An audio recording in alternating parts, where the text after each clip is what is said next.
What are the true costs of running an electric car? I asked my brother Hugh, who has had an electric car for over 19 months, to explain how the car is saving him over £2,000 a year.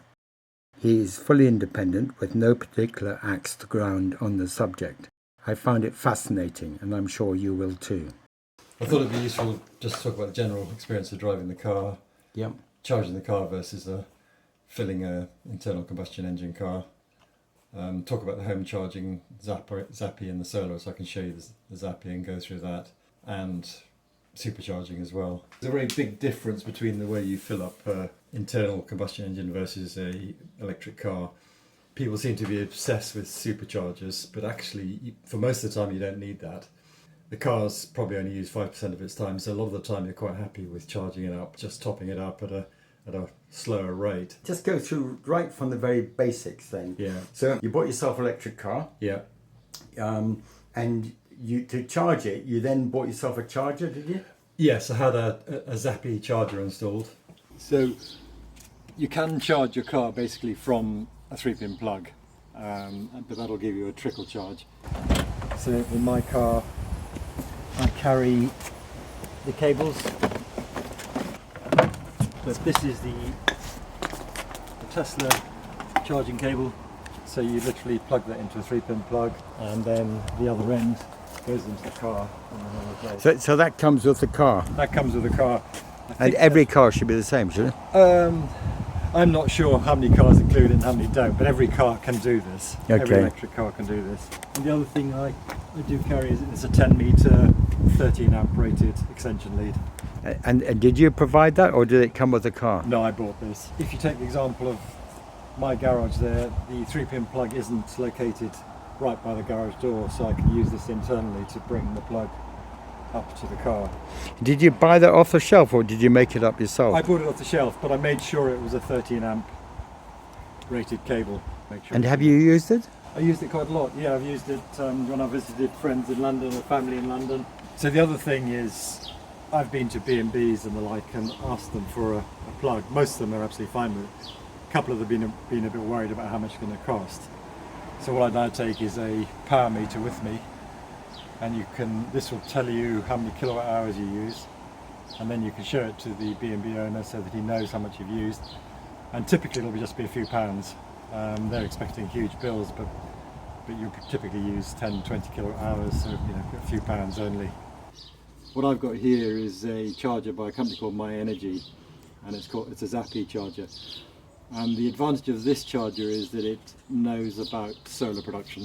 And are there a range of these chargers? Yes, there's loads of them. So if I was going to install one of these on my house, I would need to just stop and consider, even if I didn't have solar, whether I'm planning to put solar in or not, rather than changing the charger. So I need to just think it through. So I might start off with an electric car, put one of these in, but I then just need to consider what else I might use, rather than having to reinstall it. Yes. So you can set it to use your excess solar. There's a couple of different settings on it. So you can buy a very simple charger. It's a 32 amp charger, this one, so it'll charge it up to 7.5 to 8 kilowatts. And you can get other 7.5 kilowatt chargers with less capabilities. But this one, as I say, costs a bit more, but it works very well with solar. Are there grants for them? There were. I think I got a £1,000 grant or something, so it was about 20%, 30%. So if somebody's going to install one of these things, they need to sort of think, am I going to put solar in, or whatever at some point? Your plug-in, so you could plug it in at home. Yeah. So if you came in here with an empty car, or almost empty, it would take roughly how long to fill it? Well, my car, which has got a 72 kilowatt hour battery, would be less than 10 hours, from completely empty, which is almost, you never do that. So overnight, certainly one stop, 10-hour stop here, you'd be charged. That's right, and 4 hours of which would be a cheap rate because of the tariff I'm on.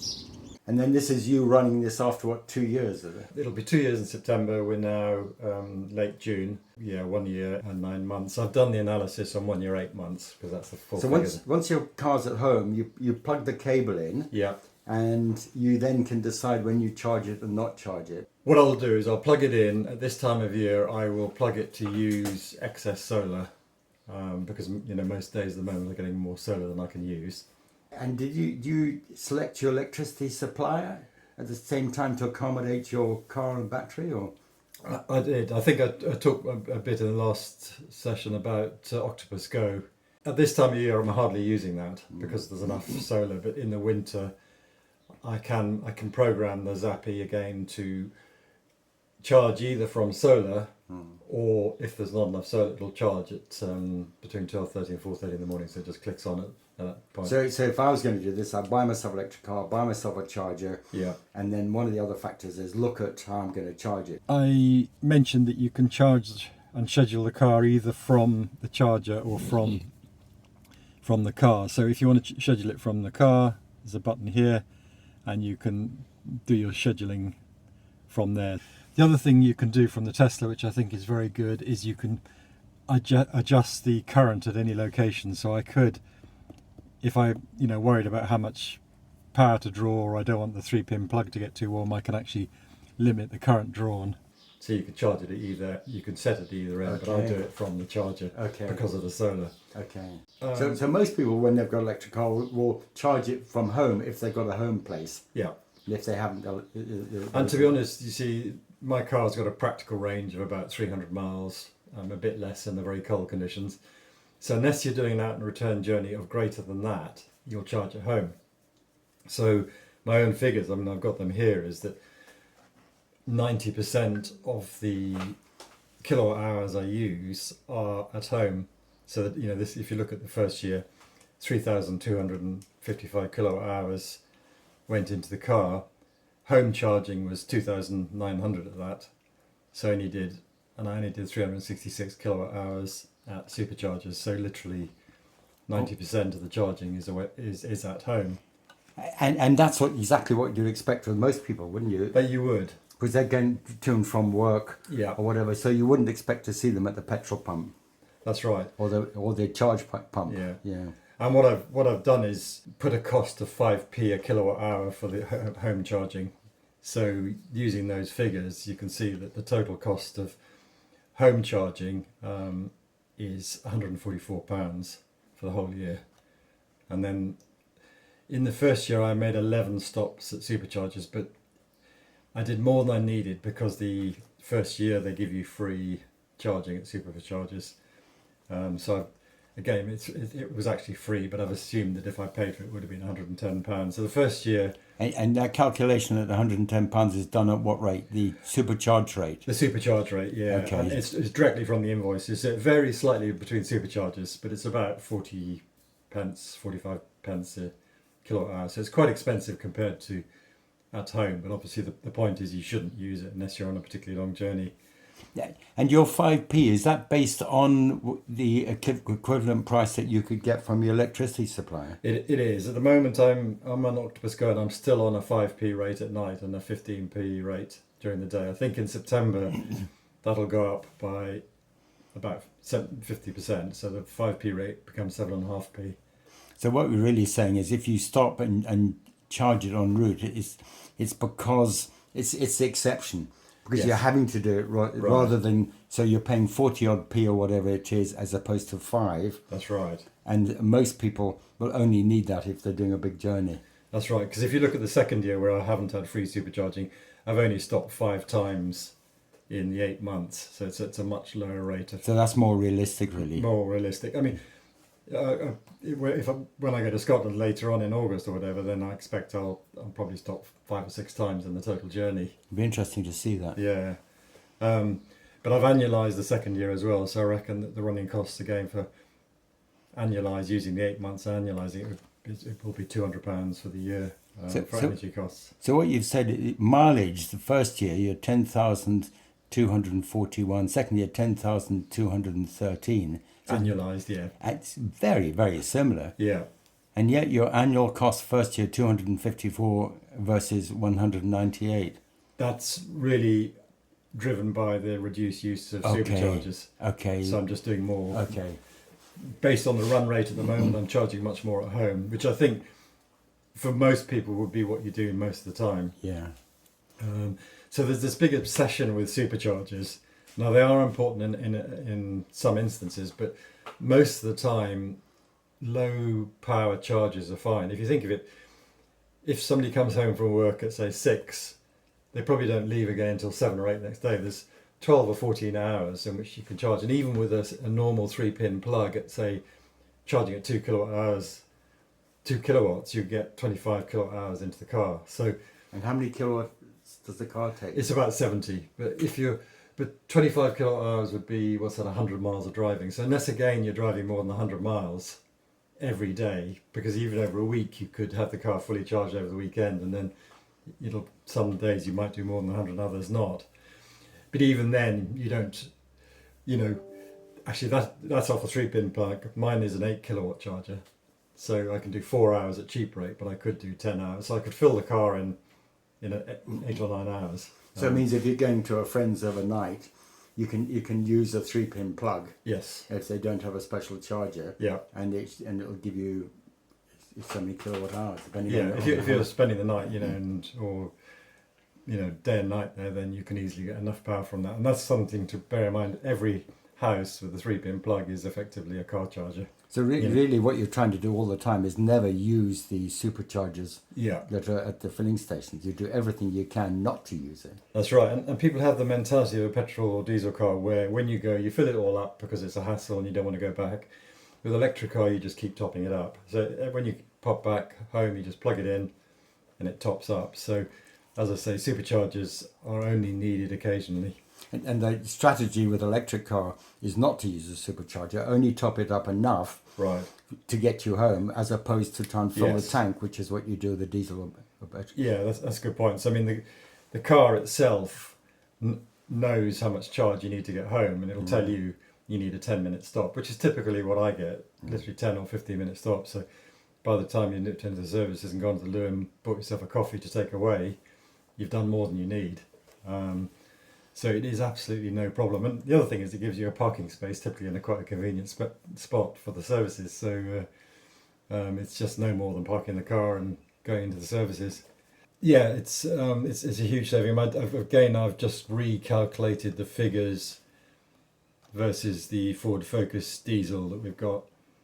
So it does about 43 miles to the gallon on all driving. I'm sure there are cars that do a bit better than that.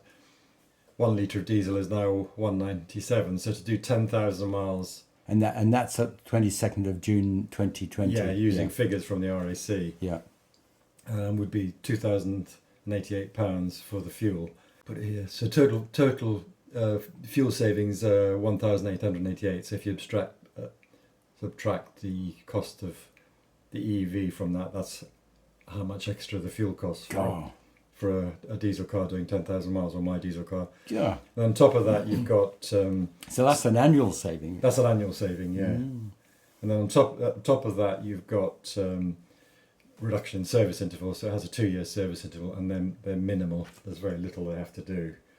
So, the Ford Focus typically is probably a couple £100 by the time you've done the service and dealt with repairs and things. The other thing is there's no car tax to pay on it, so that's £925. So at least £2,100 a year saving on running the car. So I've plotted the savings that you would get for different miles driven.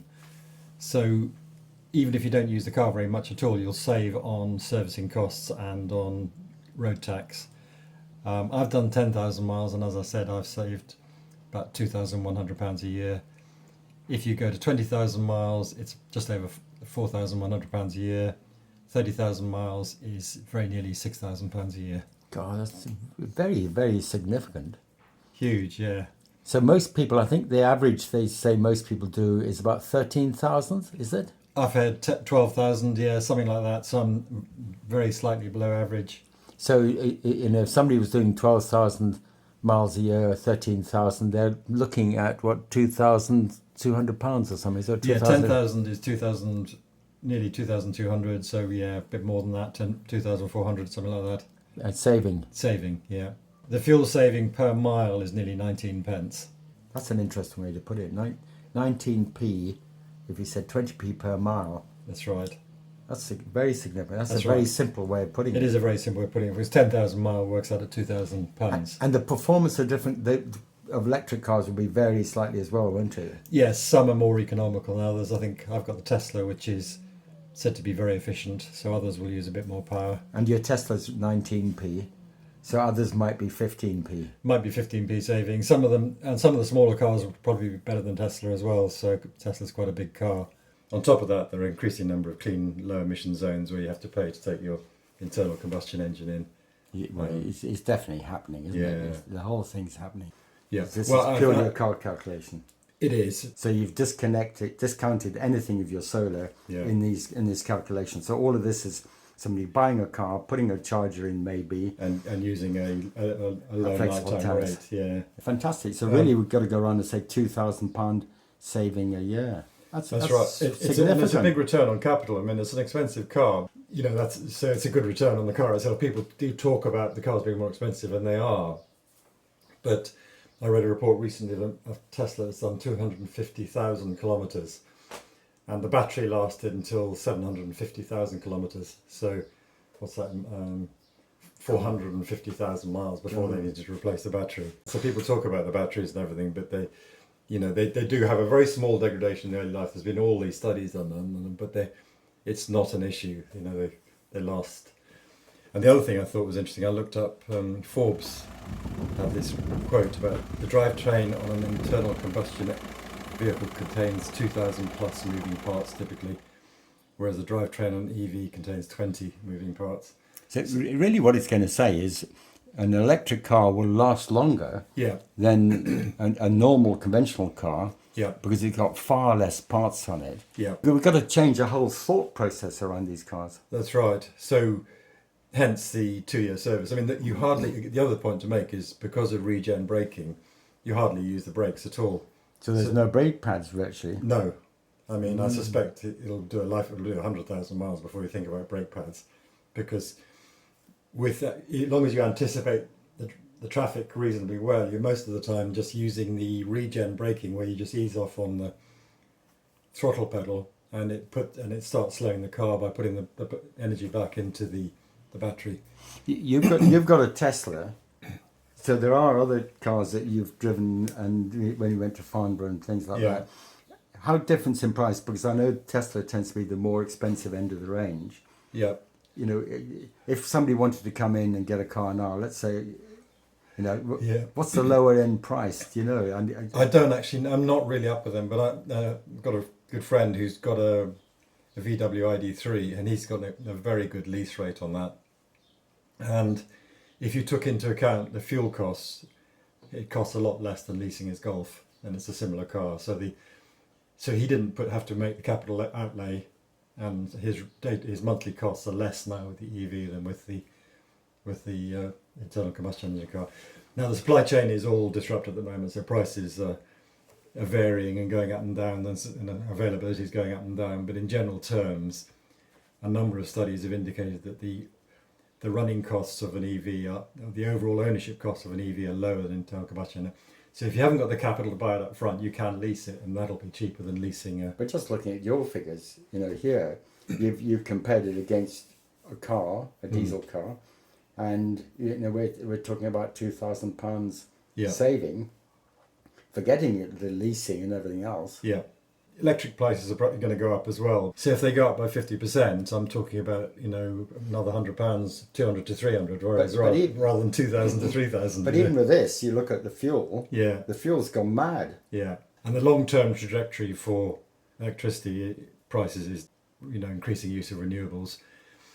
And the other thing is the BBC had an article, and also you've seen articles in various media websites, which tended to be slanted, didn't they? They did.